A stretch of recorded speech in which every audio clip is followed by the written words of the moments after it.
Ini tanah ini termasuk treatment. Tanah ini salah satu metode dari biodinamik namanya tripaste. Itu karena dia punya kandungan persetol. Persetol itu gula C7-nya, manoheptulase dan persetol. Gula C7 itu lengkap ada di batang. Ini bukan perangkap lalat buah ya. Saya minta tolong banget, cukuplah berita soal lalat buah. Karena lalat buah itu memang nyata ada. Tapi dia hanya menyerang ke buah busuk, menyerang ke buah yang sudah matang. Berlebihan gitu kan. Dan menyerang ke buah-buah yang sobek gitu. Ya.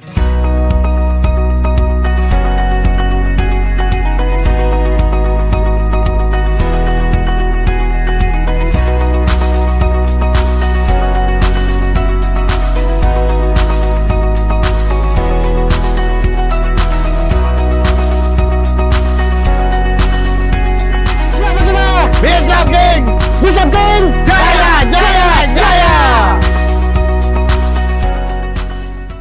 Mas, untuk pohon yang mau berbuah, ini kan mau berbunga ini tampak ini. Ini kan bakal bunganya kelihatan nih Mas. Memang dia kondisinya sedikit kayak layu gitu apa gimana Mas? Enggak, ini contoh tanaman yang sakit. Ya. Oh, ini contoh tanaman sakit. Kenapa kita bilang sakit? Karena batang bawahnya. Nah, ini kita lihat nih, silakan masuk ke dalam nih. Ini lagi diserang namanya penggerek batang, Ambrosia borer, ya, Ambrosia beetle. Jadi hamanya itu kecil banget ya, 1 mili kayak kutu beras begitu, dia masuk ke dalam batang-batang ini. Nah, ini sudah kita treatment ya. Ini tanah ini termasuk treatment. Tanah ini salah satu metode dari biodinamik namanya tripaste. Nah, kita jaga ke sana. Hama ini masuk, selain dia bikin lubang-lubang labirin di batang bawah, artinya nanti ada transport makanan yang terhambat, dia juga bawa penyakit. Oh gitu. Penyakit pembusukan batang bawah, namanya Laurier wilt. Itu penyakit langka sebenarnya. Ya, itu terjadi cuma, ini maaf yang ngomong ini bukan, itu cuma terjadi ke buah pohon yang enak-enak aja dah. Oh, gitu. Kalau alput kan gak enak, dia nggak mau datang. Jadi gini ya, pohon alpukat itu gulanya gula C7. Gula C7 itu manoheptulase dan juga persetol. Kenapa persetol? Karena kan bahasa nama-nama Latin dari alpukat itu Persia americana ya. Persia americana. Itu karena dia punya kandungan persetol. Persetol itu gula C7-nya, manoheptulase dan persetol.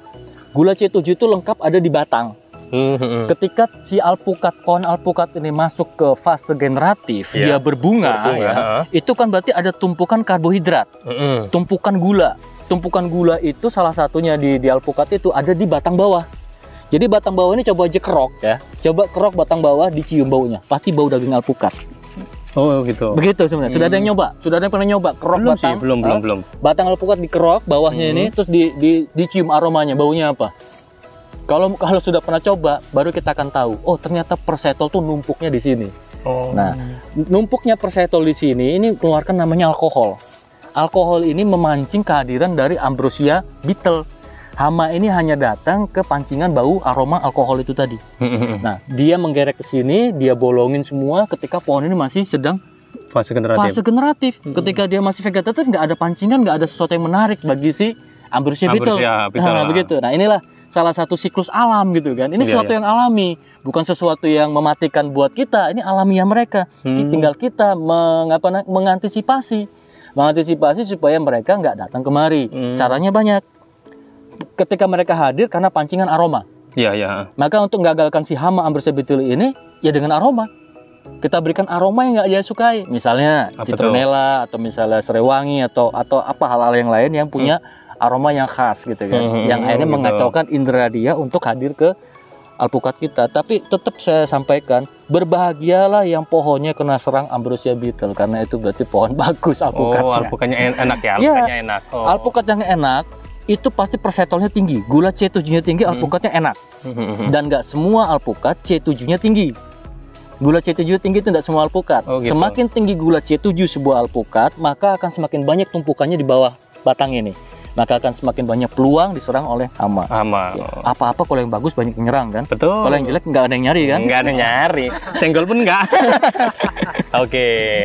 Terima kasih penjelasannya. Ini Mas, satu lagi Mas. Botol-botol ini apa sih ini Mas? Ini perangkap. Ini perangkap. Iya, perangkap. Perangkap. Dan sekali lagi ini bukan perangkap lalat buah ya. Saya minta tolong banget, cukuplah berita soal lalat buah. Karena lalat buah itu memang nyata ada, tapi dia hanya menyerang ke buah busuk, menyerang ke buah yang sudah matang berlebihan gitu kan, dan menyerang ke buah-buah yang sobek gitu. Selama buah kita sehat, nggak kena FSB, nggak kena antraknosa, nggak kena patogen, sehat dari kecil sampai tua, sampai matang ya, itu nggak ada kesempatan si lalat buah untuk menelurkan larvanya atau oviposisi ke dalam situ yang kita buka sudah ada ulutnya. Itu waktunya nggak panjang kok, 7 hari. 4 hari sudah ada netes larvanya. Hari ke-7 sudah besar-besar, keliling-keliling di dalam daging buah kita. Itu terakhir, itu tandanya buah kita memang jelek sejak awal. Nggak ada lalat buah menyerang ke buah masih muda. Kenapa? Logikanya, setnya aja kan empuk, kecil kan. Apa dia bisa jalan di buah yang keras? Dia mati, begitulah dia sudah mati kegencet gitu kan. Kecuali ulat biji dari kupu-kupu Stenoma catenifer. Itu memang sejak dia lahir, sejak dia jadi ulat, itu memang tugasnya ngebor masuk ke dalam biji. Nah, kenapa biji yang dicari? Lagi-lagi di situ gula C7 berkumpul. Jadi kalau di alpukat ini, di mana gula C7 itu berkumpul? Kenapa kita bilang gula C7? Karena umumnya buah-buahan itu gulanya C6. Ya, gula C6. Manis. C7 enggak ada manis-manisnya. Nah, gitu. Nah, di mana kumpulnya gula C7? Itu di batang bawah. Batang bawah, di biji, sama di tangkai buah. Nah, seperti ini. Oh, tangkai buahnya di sini. Ini tangkai buah. Ini C7 berkumpul. Oh, di situ. Ya. Kalau semakin tinggi gula C7 dalam sebuah alpukat, maka akan semakin lama dia untuk matang. Semakin dia lama matang, itu salah satu tanda lagi. Alpukat Anda alpukat bagus. Kalau dipetik satu langsung matang, itu C7-nya rendah. Oh, iya. Alpukat yang enak dimakan karena kandungan persetolnya tinggi. Persetol dan magnetolase itu adalah gula C7 itu tadi. Di mana gula C7 paling banyak ada di sini. Jadi jangan heran kalau alpukat kita itu di tangkai ini banyak banget milibak atau misalnya whitefly atau kupu-kupu putih karena di sini ada gula yang sangat mereka sukai. Pantes udah banyak kutu putih di sini ada, ulat biji ada, ambrosia beetle ada gitu kan. Kalau di daun ini nggak ada C7-nya, nggak enak dimakan. Iya. Jadi perangkap untuk, nah balik lagi ke perangkap. Ini bukan perangkap buat lalat buah, bukan ya. Ini kita kasih molase. Oh, itu molase. Molase ini memancing banyak hama. Jadi hama-hama yang kita nyerang di sini salah satunya misalnya Hairylipus. Sudah pernah dengar Hairylipus? Hairylipus itu kayak kepik kecil ya. Tapi dia punya belalai seperti tapir. Tapir ya, jangan disalah huruf nanti banyak yang tersinggung nih. Tapir. Tapir. Dia akan melubangi buah-buah kita itu. Jadi kita sering lihat buah ya. Buahnya nggak ada nih panen. Ada bolong-bolong gitu ya. Itu bukan lalat buah. Tapir. Helipus. Kok tapir? Iya kayak tapir bentuknya. Bentuknya tapir. Nanti di browsing aja deh. Kita nggak bawa fotonya. Bisa bolong oleh Hairylipus, juga bisa berlubang oleh larva dari Stenoma catenifer. Stenoma catenifer itu kupu-kupu, ya, ngengat, yang dia bertelur, terus dia bolongin biji. Jadi salah ya kalau orang masih bilang misalnya ini kupu-kupu datang dia ngebor, kupu-kupunya ngebor terus ada ulat biji. Enggak seperti itu. Kupu-kupu itu bertelur dulu di tangkai atas atau di bawah atau di pangkal ini ya yang sering kena penyakit stem and rot. Betul. Dia nelur di sini, setelah menetas baru ulatnya ngebor di batang turun ke biji atau ngebor ke buah masuk ke dalam biji. Kadangkala kita terkecoh ya.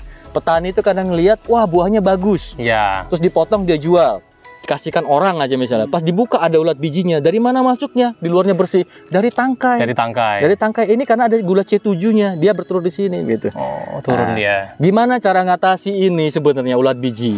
Ulat biji aja masih sering disebut-sebut orang sebagai lalat buah. Sudah salah kaprah. Mau pakai perangkap lalat buah sebanyak apapun, tetap aja buahnya bolong ada ulat bijinya. Karena sudah salah diagnosa, salah penanganan. Sampai kapan? Salah satu caranya rajin-rajin bersihkan tangkai sampai ke bawah. Karena dia kan bertelur dulu. Cara mudah itu ya? Cara paling mudah. Kalau buahnya masih kena ulat biji, itu tanda pekebunnya nggak pernah ke kebun. Betul. Dia nggak pernah bersihin buahnya. Iya. Ini ada telurnya. Di sini ada telur, di sini ada telur, di sini ada telur. Telur kupu-kupu tadi Stenoma catenifer. Kupu-kupunya coklat. Keluarnya malam hari. Kalau mau pakai perangkap, perangkapnya harus warna putih karena dia nggak suka warna lain. Dia cuma suka mawar putih. Malam hari itu banyak banget. Dia akan bertelur, begitu menetas. Kita nggak pernah tahu uletnya kapan. Kita nggak pernah tahu ngeliat uletnya masuk kan? Karena kita nggak pernah ke kebun. Nggak pernah ke kebun. Ngomongnya pekebun ya. Wah, gimana ini? Nah, bersihkan ini. Kalau kita misalnya yang suka pakai kimia silahkan. Kalau saya sih cukup pakai pestisida nabati ya, atau kalau yang suka ke entomopatogen juga bisa, misal mikroba ya, mikroba anti hama juga banyak. Spraykan semua, insya Allah terjaga. Kalau kita baging, bukannya nggak boleh silahkan. Kita baging rapat sampai di sini. Kalau telurnya di sini kayak mana? Ngebor juga ke bawah kan? Juga ke bawah. Begitu baging dibuka, dipanen, loh kok dalamnya masih ada ulat biji? Masalah nggak akan putus-putus. Kenali hama musuh Anda, kenali penyakit yang menyerang tanaman Anda. Semakin kita kenal, semakin kita tahu kelemahannya. Kita tahu siklus hidupnya bagaimana. Dia ini siapa, bapaknya siapa, mamanya siapa, nelornya di mana, serangannya seperti apa. Dengan kita makin mendalami, makin lengkap, ya tadinya gagal dulu ya. Kita hancur dulu berapa kali kan, tapi akhirnya kita bisa kenali siapa lawan di perkebunan kita. Insya Allah kebun kita bisa jauh lebih baik. Lebih sehat. Habiskan jatah gagalmu. Habiskan jatah gagalmu. Tapi bisa nggak selesai kalau ada informasi yang nggak beres, yang sesat dan menyesatkan, dijadikan pegangan seumur hidup. Iya betul. Iya kan? Diagnosanya salah, solusinya juga salah. Pasti salah. Semua orang ngomong, didengerin. Nanya di medsos, ini kenapa ya? 1000 jawaban, 1000 masalah. Karena nggak ada yang tepat sasaran semua.